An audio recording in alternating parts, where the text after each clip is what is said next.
अब समझते हैं फंक्शनल क्या। अभी मैंने आपको, देखो अपन पीछे से पढ़ते आ रहे हैं, फंक्शनल स्पेशलाइजेशन भी मैंने पढ़ा है आपको, फ्योल के टेलर के अंदर भी बताया था, टेलर ने जो चीजें दी थी। तो वो सारी चीजें अपन पढ़ते हुए आ रहे हैं, अपन क्या उसी में आगे देखेंगे फंक्शनल ऑर्गेनाइजेशनल का क्या मतलब।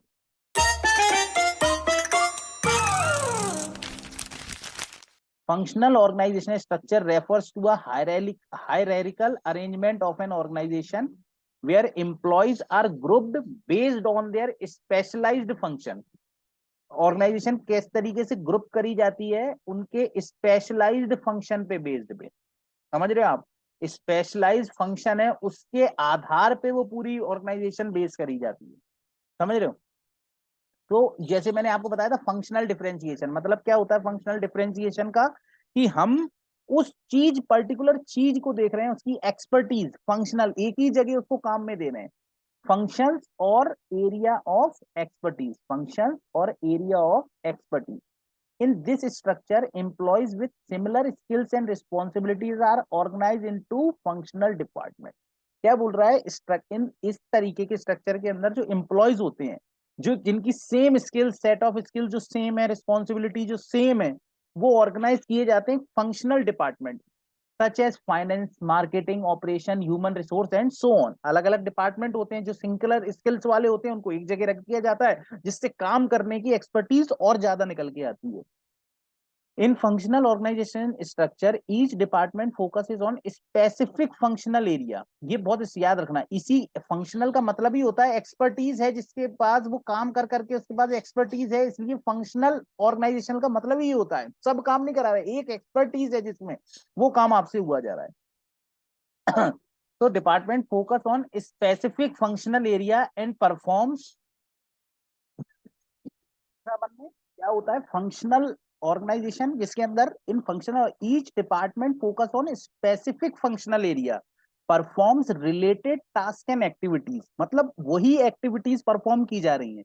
This allows specialisation and expertise, किसी कार्य को करते रहोगे तो उसकी स्पेशलाइजेशन और एक्सपर्टीज दोनों एनहेंस होती है with in each department. Finance के अंदर जो बंदे हैं वो सेम काम कर रहे हैं, उनकी एक्सपर्टीज फाइनेंस में बढ़ रही है, मार्केटिंग वालों की मार्केटिंग में बढ़ रही है, ठीक है ना, एचआर वालों की एचआर में बढ़ रही है। It depends upon each functional organisation का मेन मकसद होता है आदमी को इतना बना देना कि वो अपने एरिया में बेहतरीन एक्सपर्टीज रखे। Specialization and expertise within each department as employees can develop deep knowledge and skills in their specific functional area। क्या मतलब है इसका कि डीप नॉलेज, किसी कार्य को करने की आपकी उसके हर एंगल से आप उसमें एक्सपर्टीज हो जाए, आपकी नॉलेज एकदम एनहेंस हो जाए, नॉलेज क्या हो जाए, एकदम परफेक्ट हो जाए आपकी उसके अंदर, वो होता है फंक्शनल ऑर्गेनाइजेशन। पर तो फंक्शनल ऑर्गेनाइजेशन अपन ने समझ लिया क्या होती है फंक्शनल ऑर्गेनाइजेशनल स्ट्रक्चर। अपन देखते हैं इसके एडवांटेज क्या है। एडवांटेज किसके, फंक्शनल ऑर्गेनाइजेशन। क्या होती है फंक्शनल ऑर्गेनाइजेशन, जिसके अंदर आदमी इस सेट ऑफ स्किल्स और एक एरिया में काम करके एक्सपर्टीज जो पा लेता है। एडवांटेजेस ऑफ फंक्शनल ऑर्गेनाइजेशन देखते हैं क्या एडवांटेज है। पहला एडवांटेज क्या निकल के आ रहा है, ऑक्यूपेशनल स्पेशलाइजेशन। समझ लीजिए, functional organisation allows for where employees can focus on their specific area of. Occupation का क्या मतलब होता है, ऑक्यूपेशन मतलब जो आप कार्य कर रहे हैं, ऑक्यूपेशन कार्य करते हो, जो आप कार्य करते हो। क्या आप एक बात बताओ, जिस कार्य पे आपको लगाया गया है वहां पे चीजें बढ़ती जाएंगी तो स्पेशलाइजेशन बढ़ेगा कि नहीं बढ़ेगा। तो पहला ये फंक्शनल ऑर्गेनाइजेशन का तो मेजर एडवांटेज है ही कि ऑक्यूपेशनल स्पेशलाइजेशन तो आपको मिलना ही मिलना है। तो पहला एडवांटेज होता है occupational specialisation. Promotes control and coordination within department. The functional structure enables better control and coordination within each department. Managers with each function have a clear understanding of their roles and responsibility, leading to efficient workflow and effective coordination. Organisation है, specialisation और expertise दोनों उसके पास मौजूद है, तो एक बात बताओ वो अपने कार्य को अच्छे से कर पाएगा या नहीं कर पाएगा। कोऑर्डिनेशन, जब सेम एक्टिविटी के लोग एक ही अंदर चीज में डाल दिए गए तो कोऑर्डिनेशन बनेगा नहीं कि नहीं बनेगा। और स्पेशलाइजेशन निकल गया, कोऑर्डिनेशन, साथ में कंट्रोल करके वर्क कर पाएंगे और टाइमली अचीवमेंट हो पाएगा गोल्स का। तो ये फंक्शनल ऑर्गेनाइजेशन का सेकंड अपना एडवांटेजेस होता है क्या, promotes control and coordination with in departments. Third देखते हैं, increases managerial and operational efficiency. Functional organization enhances managerial and operational efficiency by grouping employees with similar skills and expertise together. अब क्या हो रहा है, जो काम कर रहे हैं, ऑपरेशनल एफिशिएंसी मतलब कार्य करने, जो आप कार्य कर रहे हो उसकी क्षमता को बढ़ाना, एफिशिएंसी इंक्रीज करना। कैसे इंक्रीज हो रही है, क्योंकि सेम लेवल ऑफ एक्सपर्टीज के एम्प्लॉय वहां काम करेंगे तो अपनी एक्सपर्टीज वहां लगाएंगे। जब वहां लगाएंगे तो वो ऑटोमेटिक सी बात है कि उसकी एफिशिएंसी सामने बढ़ के निकल के आएगी। तो increases managerial and managers can better utilize their knowledge and experience in their specific functional area, leading to improved decision making and resource allocation. क्या होगा इससे, डिसीजन मेकिंग क्या हो जाएगी, इंप्रूव हो जाएगी, और रिसोर्स एलोकेशन प्रॉपर होगा, रिसोर्स एलोकेशन। ठीक है, मिनिमाइजेस डुप्लीकेशन ऑफ एफर्ट।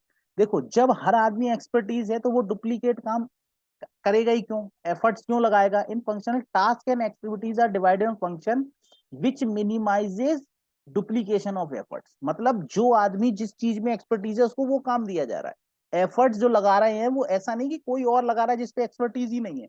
यही तो मेजर चीज है इसकी, फंक्शनल ऑर्गेनाइजेशनल की।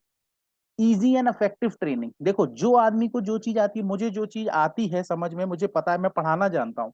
अब मेरे को भैया ऑनलाइन चीजें सिखाने की जरूरत पड़ रही है, मैं पढ़ाना तो पता है मुझे, पर मैं ऑनलाइन कभी नहीं पढ़ाया मैंने। तो क्या हो रहा है, मेरे को जो चीजें हैं, ये पेन टैब है, ये टैब है, ये यूज कर रहा हूं मैं, ये सब चीजें मेरे को एक ही बार तो सीखनी पड़ेगी, क्योंकि मुझे को इजी एंड इफेक्टिव ट्रेनिंग मेरे लिए क्यों होगी, क्योंकि मेजर कला जो मेरे पास है पढ़ाने की वो तो मुझे आती है ना। ये छोटी मोटी चीजें तो मैं वैसे ही सीख जाऊंगा। तो इसीलिए कहते हैं इज इजी एंड इफेक्टिव, मैं एक्सपर्टीज हूँ, मेरे पास एक्सपर्टीज है इसलिए। Functional organization simplifies training process as employee receive training specific to their functional role. उनका जो काम है उसी से रिलेटेड, मेरा काम पढ़ाना, मुझे उससे रिलेटेड ट्रेनिंग ही थी, तुरंत पकड़ ली मैंने, मेरे को कुछ और दोगे तो दिक्कत होगी मुझे भी। Provide due attention to different functions, क्या देता है, provides due attention to different functions. Each functional department in a functional receive due attention and specialized management. This ensures that all aspects of organization operations such as finance, marketing, etc. are managed effectively and given appropriate focus.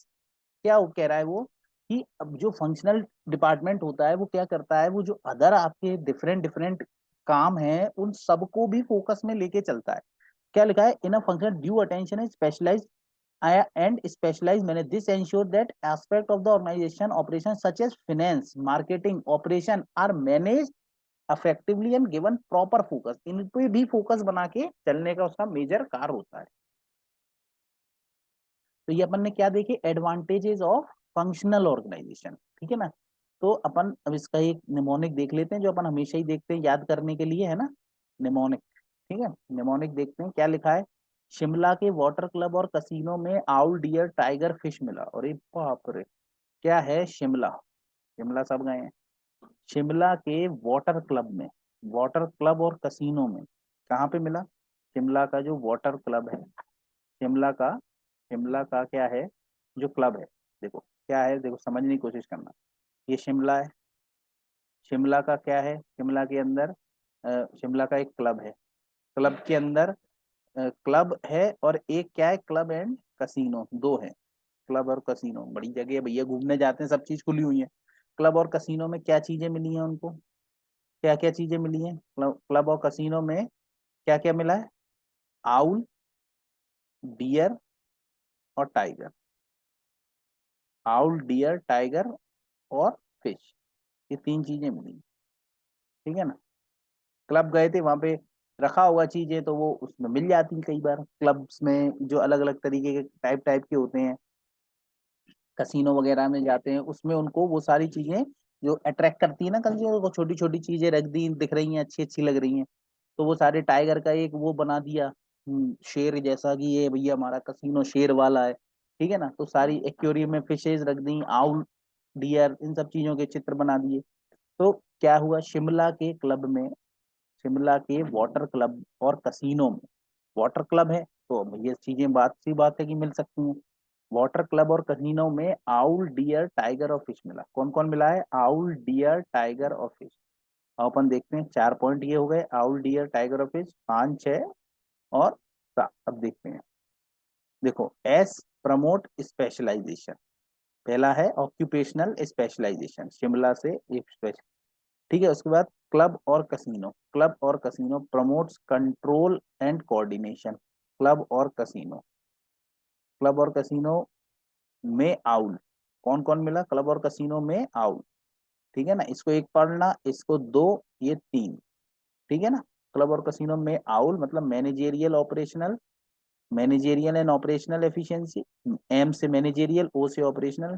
Dear, tiger और fish duplication, training और function. Deer, tiger और fish में क्या आ रहा है, duplication, training और function.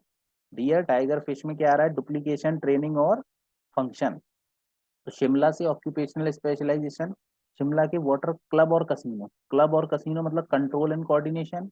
Club में आउल, में owl managerial operational, managerial operational में आउल मिला, में आउल, आउल और क्या क्या मिला, डियर, टाइगर और फिश डुप्लीकेशन, ट्रेनिंग और फंक्शन, ठीक है ना। 4 बार पढ़ोगे बढ़िया से याद हो जाएगा और इजी है। शिमला के क्लब और कसिनो में डियर, टाइगर और आउल मिले, डियर, टाइगर और फिश मिला, ठीक है ना। शिमला के वाटर क्लब और कसिनो में आउल, डियर, टाइगर, फिश मिला। कौन 4 जानवर मिले, आउल, डियर, टाइगर और फिश, आउल, डियर, टाइगर और फिश। आउल से क्या हो रहा है, ओ से क्या हो रहा है, ओ किसके साथ है, managerial and operational, operational efficient.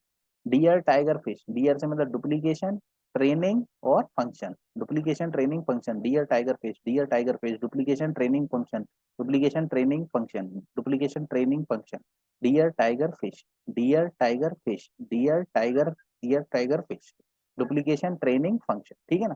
तो शिमला मतलब occupational specialisation, control and coordination, managerial and operational efficiency, duplication of effort, training and different functions, ठीक है ना। तो ये अपन ने देख लिए 6 पॉइंट जो अपन को यूजफुल रहेंगे आगे advantages of functional organisational structure के अंदर। अपन देख लेते हैं एक आगे का एक पॉइंट और है, उसके अंदर क्या है, डिसएडवांटेजेस। अगर किसी चीज के एडवांटेजेस हैं तो उसके ऑब्वियस सी बात है डिसएडवांटेजेस भी होंगे, डिसएडवांटेज भी होंगे, बिल्कुल होंगे सर, बिल्कुल होंगे, क्यों नहीं होंगे। तो वही अपन देखते हैं, कोई चीज के प्रोज हैं तो कॉन्स भी होते हैं, ठीक है ना। अब देखते हैं अपन क्या है, places less importance to overall. देखो पहला इसके अंदर क्या डिसएडवांटेज, जब मैंने कहा एक्सपर्टीज उसकी बन के आ रही है एक ही जगह कार करने में, तो वो क्या कह रहा है, इसका डिसएडवांटेज उन लोगों ने कैसे बनाया, डिसएडवांटेजेस एडवांटेजेस से ही निकल के आते हैं भैया, उसके फायदे हैं तो क्या नुकसान है। जब एक्सपर्टीज है एक एक जगह ध्यान दे रहा है तो वो क्या कर रहा है, ओवरऑल ऑर्गेनाइजेशन पे ध्यान नहीं दे पा रहा, ओवरऑल ऑर्गेनाइजेशनल ऑब्जेक्टिव्स पे नहीं ध्यान दे पा रहा, क्योंकि वो तो अपने पर्टिकुलर उस पर ध्यान दे रहा है ना। तो ये एक इसका डिसएडवांटेज हुआ, आई थिंक समझ आ रही है आपको चीज, ठीक है ना। Problems of coordination, the functional structure can lead to coordination between different department. देखो अपने डिपार्टमेंट तो एक्टिविटी जैसे फाइनेंस के अंदर है, तो फाइनेंस के अंदर तो उसका कोऑर्डिनेशन बहुत अच्छा है, लेकिन फाइनेंस, मार्केट, एचआर, ये ऑपरेशनल, ये सारे और भी डिपार्टमेंट है, उनके साथ कोऑर्डिनेशन बेहतर नहीं बैठ पाएगा। तो प्रॉब्लम्स ऑफ कोऑर्डिनेशन कहाँ आती है, when it is going to connect with the different department. Internal department के अंदर तो सब ही एक्सपर्टीज बैठे हुए एक ही जगह के, तो कोई दिक्कत नहीं आती। Internal coordination is better in case of functional organization, whereas external coordination hampers functional organization. Problems of coordination. Inflexibility. Functional may struggle with adapting to change and responding quickly. And to market dynamics or customer demand, the rigid structure and specialized function can make it difficult to introduce process. अब क्या रहता है उसमें, देखो expertise है अपने पास किसी एक कार्य को करने की, बार बार चीजें अपन को आती हैं चीजें। अब वो डायनामिक एनवायरनमेंट है, मान लो उसके अंदर चेंज तो होंगी, मार्केट डिमांड्स अलग आ गई, कस्टमर की चीजें अलग आ गई, तो वो तो चेंज होना ही होना है। तो जब ये चेंज होंगी, चीजें बदलेंगी, तो इसको कितना वो अडेप्ट कर सकता है, तो वो उसको दिक्कत आई, क्यों, क्योंकि ये रिजिड हैं चीजें, रिजिड हैं तो उसको एक्सेप्ट करने में दिक्कत आएगी। तो वे उसी से क्या निकल के आता है एक पॉइंट, इनफ्लेक्सिबिलिटी। फ्लेक्सिबिलिटी क्या होता है, लचीलापन, मतलब कि हम किसी भी चीज में अपन एक्सेप्ट कर सकते हैं चीजों को। इनफ्लेक्सिबिलिटी का क्या मतलब होता है, हम रिजिड है, हमको एक्सेप्ट करने में समय लगेगा। तो ये फंक्शनल ऑर्गेनाइजेशन की क्या है, एक डिसएडवांटेजेस है, ठीक है। फंक्शनल ऑर्गेनाइजेशन का ये एक डिस डिसएडवांटेजेस है। Conflict of interest, department with in a functional structure may prioritize their own interests, sometimes conflicting with their interest of other department or the organization as a whole. This can create internal conflict, resistance to change, and hinder collaboration between department. Department फंडों में prioritize their own interest, sometimes conflicting with the interest of other department. भैया वो अपने चीजों को ज्यादा महत्व दे रहे हैं, तो उनके जो conflict मतलब जो लड़ाई होती है other department से बढ़ने की संभावनाएं ज्यादा है.